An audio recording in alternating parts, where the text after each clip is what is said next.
Paul, welcome back. Right here in front. How are you, brother? Good to see you again. So you're back. It's fight week. You know, you're at the Apex. You know, you're in the, co-main event of the night. You know, that's got to feel pretty good. I mean, I guess what's your excitement level? Is it just another day in the office, or, how are you feeling right now coming into this fight week? I'm feeling good. There's a few little moments that's happening.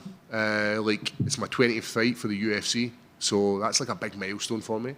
Not only that, I'm moving back up to light heavyweight.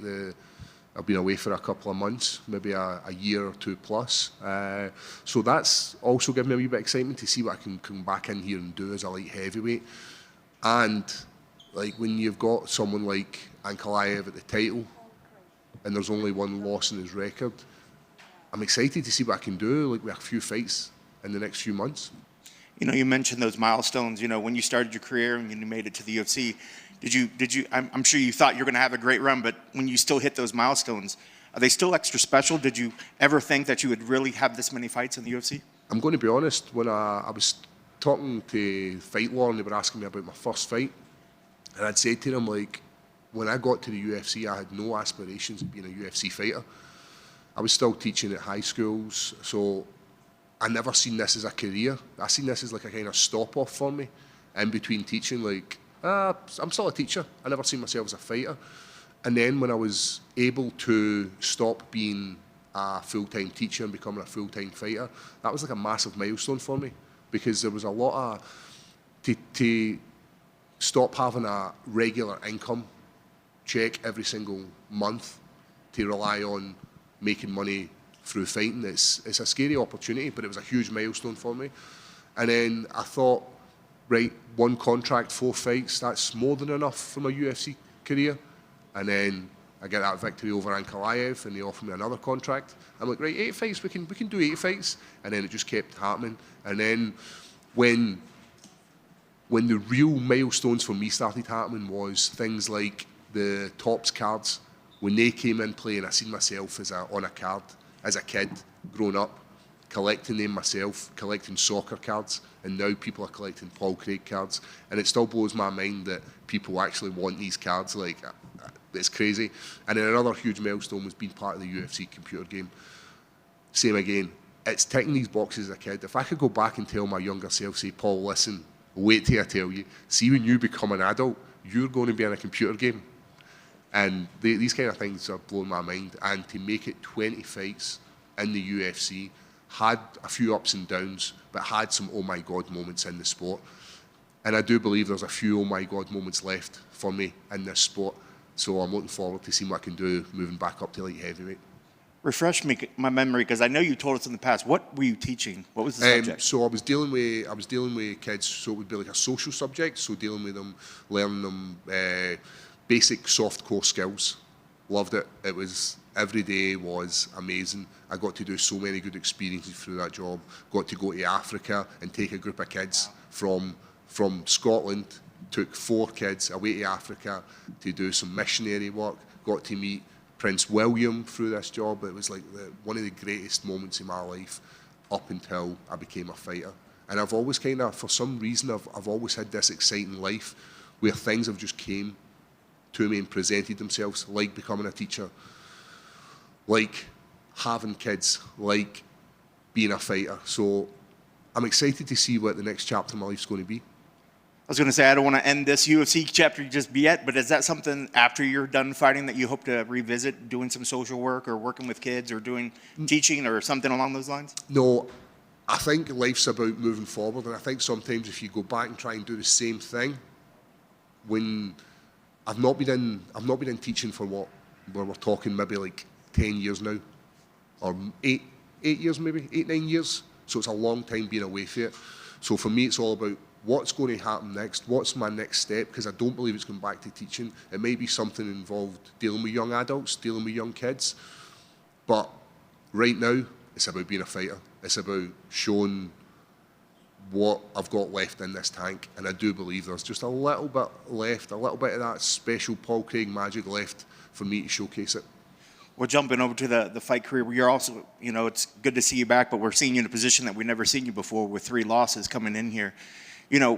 what sort of pressure does that put on you? And I mean, what do? You know, obviously, you know, the light heavyweight move and coming back to that, but how do you address the three issues, and what does that do to you going into a fight week?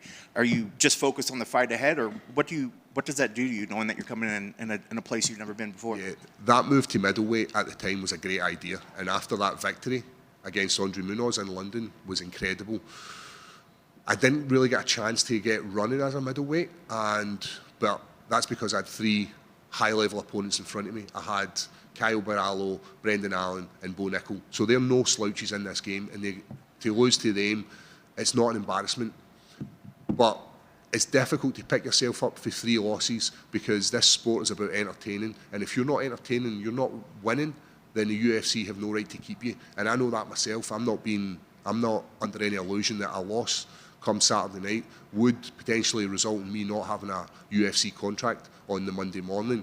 So that for me is fire, and that's what I think I need. I do my best work when my back's against the wall and everybody's written me off. So that's why this fight is ideal for me. Moved back up to light heavyweight, don't have to cut all that extra muscle mass, and it's game day for me.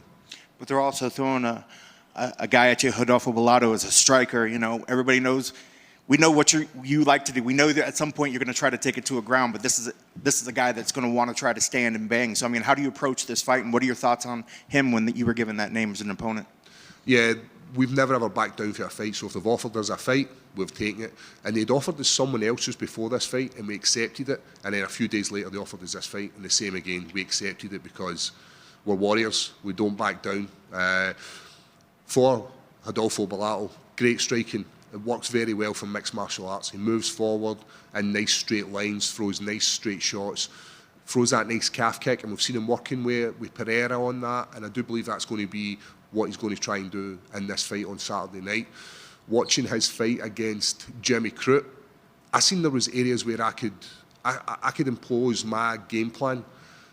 That's a great opportunity if it happens that way, but this is a fight game and some things have to change. So for me to be, I'm only looking for jiu-jitsu, that would be silly of me. What I need to do is I need to use good footwork, I need to use straight shots, and I need to use my striking to set up these wrestling exchanges so that I can then take him to the mat, wear him out and get that victory. Because first and foremost, the victory is important, not about how good I look or how crisp my striking is. It can be ugly. My striking can be as ugly as you need it. I just need to get the victory. Good luck on Saturday. Paul, now that you're moving back up to light heavyweight, just how brutal was that weight cut? And I know you talked about like an eating disorder that you got. Like, just how difficult was that cut to middleweight? Yeah, definitely. When you think about calorific input to output, I was under 2,000 calories for 10 weeks in a fight camp for a man who's 6'4" and was walking around at 100 kg. It's horrible. But when you give yourself a goal, and the goal was to become a middleweight champion, that's what I decided to do. And I had the focus to do it, and I'd done it for all these kind of fights. But what happened negative was mentally, I ended up with an eating disorder, and one of the best things that I'd done was actually told people about it. Because for a long time I was embarrassed with it. Like, coming into my third fight, I was like, I think my second fight, I hadn't told anybody about it, and I'm like, this is not healthy. And I think by putting it out there, and I do believe there's other fighters out there who are going through this, and it's difficult to deal with on your own. So put it out there, get the support, get the help. And one of the things was having a healthier relationship with food. And the only way to do that is by not doing the restriction, by not doing the long cardio to burn more calories so that I could eat more. It was to have a healthy relationship with it, and being a light heavyweight has helped out. Once you came to the conclusion that you did have an eating disorder, did that kind of flip your mind to like, I have to go back up to light heavyweight? If their last 3 fights had went the way that I'd wanted them to go and received victories as a middleweight, I would have stayed there. The things that fighters will do to their body is incredible. So when I look at what was happening to my body as a middleweight, I had low testosterone, I had no white blood cells, I kept getting infections because I had nothing to fight it off. I had like really low body fat percentage, but the goal was to be that champion or get in that top 10 and be in that mix. and I would have done anything to do it. And it's the same as a light heavyweight. I would do anything to be a champion. I'd do anything to be a top 15, top 10, top 5 opponent. Do you have any regret going down to middleweight? I don't. Life's about looking forward, and if you constantly look back, then you're going to miss what's in front of you. And I think worrying about the shoulda, woulda, couldas is like the first sign of a loser. I should have done this. I would have done this. What are you going to do next? Let's improve on that. And that's where I kind of live my life.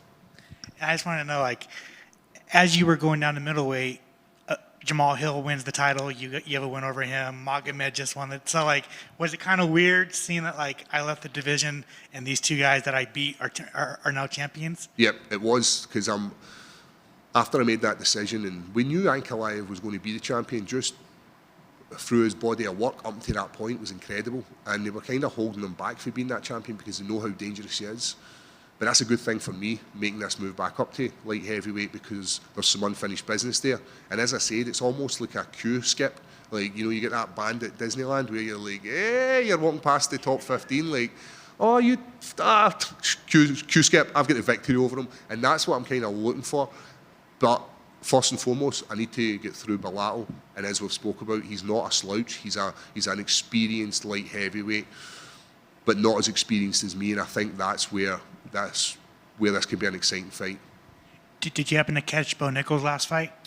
I did, and I feel really bad for Bo Nickal, and this sport is very fickle.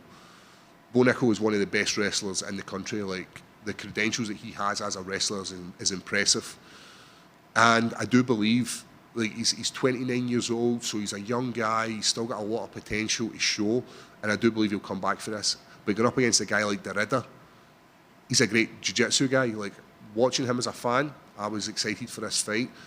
But there's a lot of pressure on Bo Nickal, and there always has been. But watching that fight back, it was that loser mentality that came out in me. I should have done that to him as well, and I could have done that to him, but you didn't, Paul, and you're going to have to suffer that the rest of your life. I can't leave things in the past. I need to do something to stop this from happening. So come Saturday night, when I watch this fight back, it's not going to be I should have done this, I could have done this. It's going to be I did that right. I know you said this like several times in this interview that you don't like to look back, but looking at that Bo Nickal fight, what was the game plan going into that fight? We thought that our striking would have been much more of a deterrent for him to shoot in on us. That's what I wanted. I wanted him to shoot in on me and make my job much easier. I didn't expect, not that I didn't expect to out-wrestle him, but I guess I need to be realistic. In Scotland, we don't have any wrestling. Like, it's not like we've got wrestling pedigree guys there. Like, did you see that Scottish wrestler in the Olympics? No, because there's like very few guys make it from Scotland into the Olympics. So we didn't expect to be able to take him down. So what we thought was our ability to push him back would allow him to strike for us. That fight is still one of my favourite fights. Being able to take these shots that he was throwing, hearing that crowd booing him, and just walking out in Madison Square Garden. Like, this sport is about moments, and this sport for me is about my legacy, and that was like a legacy fight, even though I'd lost it. So then finally for me, what's it going to take to get the UFC to go back to Scotland? I just find it's too hard for the UFC to come back to Scotland. The arenas aren't big enough. The fans are there. When you think about any UK show or even European show, the Scottish fans will travel the world for the UFC. I would love them to be back in the show. I'd love to headline that, but unfortunately, it's a financial business, and it's not financially viable for the UFC. But could you imagine me walking out in Scotland for like my 25th fight or my 30th fight? It'd be amazing. It'd be like dreams come true. Good luck this weekend. Thank you so much. Just one quick one for me. You talk about Scottish wrestlers, and there's not many of them. There is a pretty good one in the WWE, Drew McIntyre. I know you spent some time in Insane Championship Wrestling. Is Yes. that correct?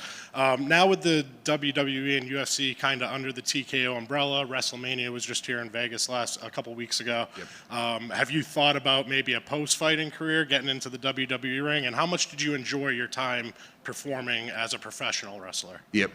Wrestling as a kid was where I first learned how to fight. That's where my love came from. Watching Bret Hart getting screwed over, watching Stone Cold becoming like the champion, The Rock. I loved everything about it. I loved the pageantry. And so when I started doing the ICW stuff, it was brilliant. It was safe. I wasn't getting hurt. I mean, it's still very dangerous wrestling. And one of the conversations we had was the things we can't do, because first and foremost, I'm a fighter.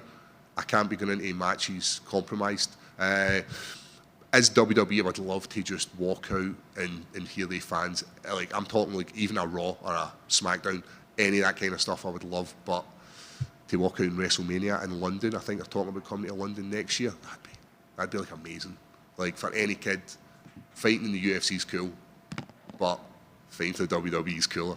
And Drew McIntyre I was blown away with how big he was. Because I know he's big, and you're thinking, right, camera adds a couple of pounds, but standing in front of him in his hands, it was like holding a plate.